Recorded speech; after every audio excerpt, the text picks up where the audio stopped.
Welcome to this edition of the Indiana Wesleyan University Fort Wayne Regional Alumni Association. We're going to invite you to listen in to a conversation that we want to have today about networking. Now, I'm privileged to be sitting here today with Jonell, who is a representative, a corporate representative for Indiana Wesleyan University, and is an expert at networking, and also with Jason, who is an independent insurance agent and has a lot of different exposures with this whole aspect of networking. So guys, welcome. And we just want to share a little bit about our stories and how we network with people and how we can enjoy the benefits of networking. Jonell, maybe we could turn to you first as representative of the university. What kind of ways do you network, and what are your strengths at this whole thing? Oh, well, I don't know if I have a lot of strengths, but that's part of my job, is networking and relationship building. And basically what I do is to visit different places in the Fort Wayne area and just trying to find people that I can approach, whether it's human resources, whether it's nursing education, whether it's human services, whatever it is, topic, I guess. I try to find a way to network. And some good things that I do to network is by just setting up an information table. That's in an area that's kind of high traffic.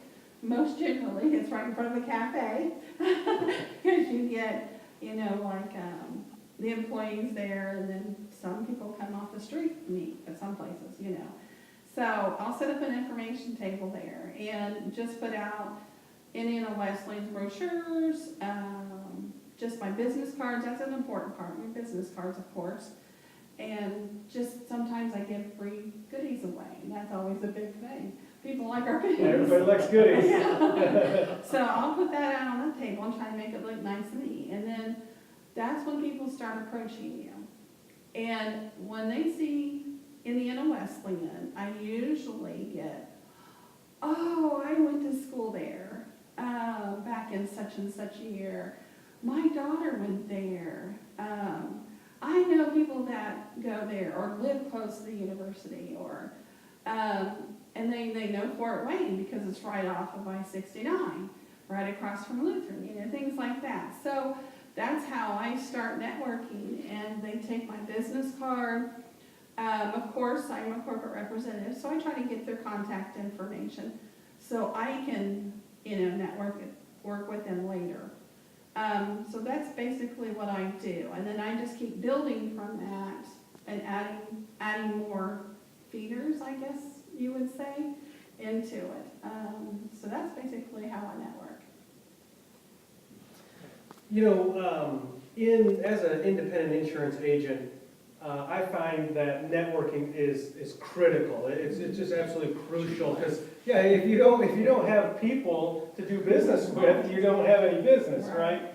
And I really see networking really in two different areas. One is on the professional side, where I develop professional referral networks, where I know other individuals, other professionals who have complementary professions, careers, and that are in businesses that are doing business with the same type of individuals, the same profile of individuals that I want to do business with. Oh, right. And so when I create those professional networking relationships, we can refer back and forth to one another and say, maybe I find someone who has a need, and I can refer them to a referral partner, and then when a referral partner finds someone that maybe needs some insurance help, they can refer them to me. And then on the other side is the personal, networking, where you're building relationships with individuals. But regardless of how you're networking,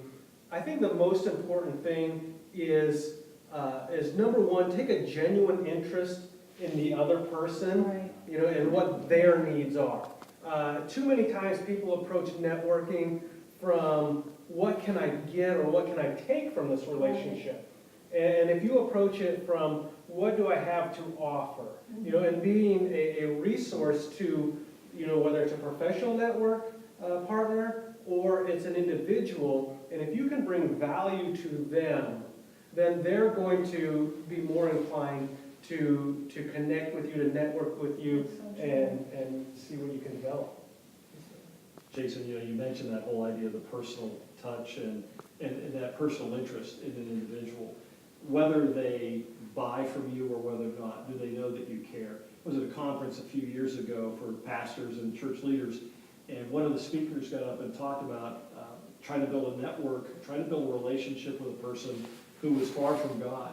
And when this person, she would share her faith regularly, and one day this person spoke back to her and said, I just want to know something. Are you still going to be my friend if I reject your God, or am I just a project to you? Oh, wow. And when you think about that, it's what a great question. And are you willing to, even if they don't buy what we have to sell in the network, are we still going to be a network of friends with people? Are we going to care about the individual? Right.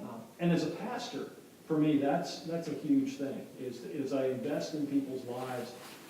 It's, again, great point, it's not what I can get out of it.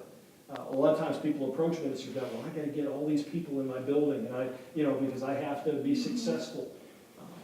But I have great relationships in the community where I live with people who don't attend my church, who may never set foot in my church. But the one thing that we have done, and I have done, and others around me have done, is we've just built relationships to show people we care, to be there in their times of need, and that's always been helpful. So that's on that personal side. And I think that's it, when we see a need, reaching out with no strings attached. And for me, that's huge in ministry.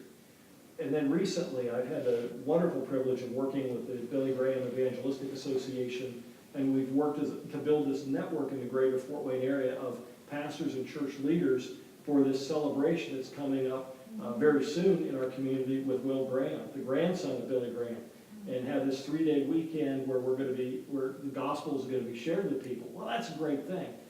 But I've been in charge of networking pastors and church leaders, and I guess for me, one of the great keys to being able to be successful at that is what I will call gracious repetition.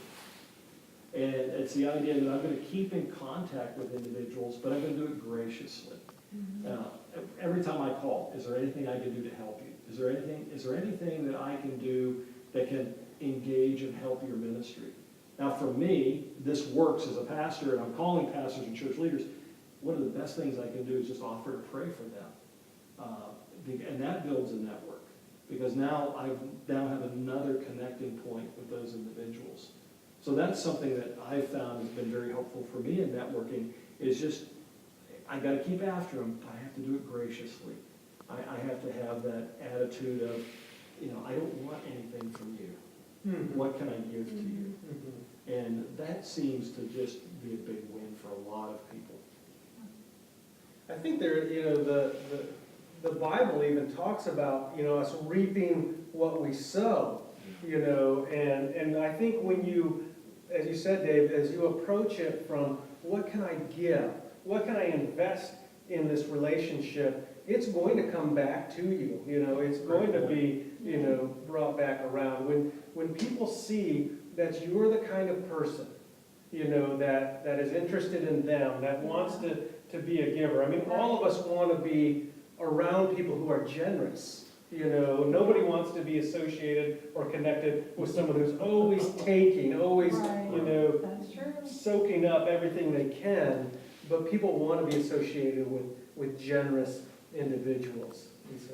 You make a great point, Jason, and I want to jump that, Jonell, to you. And as a lot of times people, when they see the Indiana Wesleyan Alumni Association coming, or they see the university, they're looking at either requests for money, or, well, they just want us to sign up and then, can pay all these gobs of dollars in tuition. Right. How do you jump past that? I mean, because there's a stigma when you're working for an enrollment office. Oh, yeah. There's a stigma that comes there with that, or when you're dealing with alumni at the same time. How do you navigate that? Oh, that's a really good point. Because that is my role, is enrollment. But, with the mission, Christ Center, and that's one thing that you get to know the individual. Like you had said, Jason, it's what's best for them. And, what we have to offer may not be best for them. But at least you talk to them and find out what their interests are. You know, what's their end goal? That's an important factor. What's your end goal? A lot of times I know a lot of, my inquiries and goals, depending on where I walk into, what facility I walk into. I usually know their end goal. But not everybody's the same. What I think what their end goal might be may not be theirs. You know, they may change it. So I have to find out what's best for them. And sometimes it may not be the programs, but just talking or networking. Do you ever find anybody that if you look at them and say, you know what, our program's not the best one for Yep. you, you're interested in something else, Yep. and you can maybe even recommend another I do that all the institution. time. Yeah. Does that give them a sense of relief when they realize? I think so. Yeah. I think it's a trust thing. Yeah. I think, that I can trust them. I don't know, maybe look into it further, I don't know. But, that really is a goal too, is just to see what's best for them. Yeah. I'm wondering if either of you have any tips, any tricks, for developing connections or building networks. Jonell, you had talked about something a little bit earlier that when people come up to your booth, Right. they find that you find these natural connections that somebody has went to Indiana West in. And I think finding natural connections is really, a key to networking. What other, maybe tips, tricks, ideas, have you guys, used in your quiver? Or, I can think, again, with this, I'm gonna go back to my pastoral role. It's so easy to sit back and wait for people to come to us. yeah. I like to always call it the field of dreams mentality. If we build it, they will come. And the thing is, we passed that. The 1990s are gone, and people no longer are, say, oh, well, that's a nice looking church building, or, oh, well, yeah, I've heard they have great programs. They're not gonna come to us that way anymore. Right. I'm sorry, that ship has sailed. Right. What I have found is I just have to be out in the community. Right. And I find different ways to do that. I had somebody walk up to me today and just said, did I see you, were you at this last event? It was on a Saturday. It was in little town of Woodburn, which is near where I live. And wanted to know, were you making donuts the other day? And I was working with the Lions Club there in Woodburn. Yeah. I just recently joined that organization, and I joined them for the purpose of being around people that I normally wouldn't network with, and to be able to build, more contacts. Right. Yeah. And I said to the person, I said, yeah, she goes, I thought for sure that was you in that donut booth in there. I said, trust me, I was bagging them, I wasn't eating them. And so we were able to joke about that. But that's just, I do that. Or I go to one of the local restaurants and I just kind of get a cup of coffee and maybe take some work with me and just sit and read. And people, I've been in my community long enough time that people recognize me, but they recognize me for different things in the community, and sometimes that opens conversations. It does. So those are, I just found I have to be there. I used to help coach softball when my daughter was playing softball. I was in the community. Right. And those are just things, I just have to figure out where are people at, and then I'm just gonna go and hang with them and be one of them. Yeah. And then it opens doors for me for a lot of things. One is to, find out that they're on church, maybe invite them to my church. Gives me a chance to share Jesus with people who are looking for some spiritual answers. Sometimes just building a friendship that may, somewhere down the road, may pay some dividends, and maybe not, who knows. Right. But that's what I do. I just have to go where people are at. Right. What about you guys? You made a really good point, being more involved with the community. I guess that is an important factor. And once they see your face many times, and someone told me, it's sometimes if you're wanting to get a particular goal and you're trying to influence someone, it takes them 7 times to make that initiative to enact. So But, you know, you make some really good points. You know, just kind of something that works, you know, in my industry and for me is I've set up a relationship with our local senior citizen center, and once a month, you know, I'm going down there and I'm putting on educational events. They're not sales seminars, they're not, you know, trying to push a product. They're Right. actually, you know, educational events that are geared towards the seniors, you know, whether it's, Oh, that's you know, teaching them about aspects of insurance, but also, you know, identity theft protection, or how to, you know, stay healthy and eating well, and these seminars that are value to them, but like you said, it's getting out there, it's going and getting Right. involved. I think one of the best things that we can do to network is to volunteer. You know, to get out and to serve your community. You know, Dave, as you said, you're going to be seen when you get involved, whether it's, you know, in a day of service in your community, or it's, you know, some sort of a community event. Right. I think they're really great opportunities to get out there, to be seen, to maybe connect and bump, you know, rub shoulders with people that are outside your circle, Yeah. people that you wouldn't normally, you know, associate with. And then all of a sudden you can find that, hey, we have more things in common than we might have thought in the first place. And so, Those are great points, Jason, Yeah. great points. Well, as we kind of bring this session to a close, you know, we've tried to share some different things that we do, and I would hope that those of you who are watching this, if you have other ideas that you want to share, we want you to please do that. And you can share that. If you're seeing this on Facebook, make sure that you share that with us. If you'd like, come to one of our alumni meetings and join us, and we'll let you know how to do that. But then come and share your ideas and your thoughts when we have some of these kind of conversations. Jason, bring us home.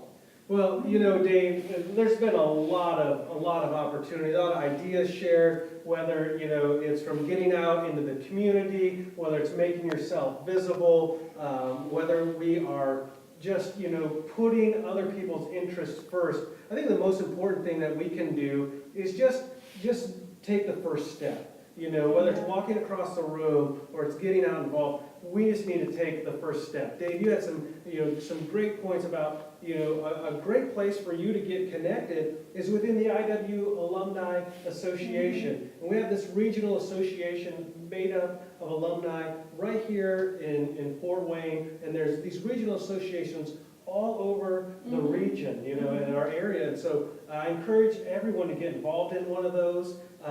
And maybe it's reaching out and finding other alumni in their own towns. But we hope that you found some value from this conversation, that you were able to listen in on. As Dave said, you know, make a comment if you have an idea or a tip that's worked for you. But most importantly, just get involved in other people's lives and invest in them any way you can.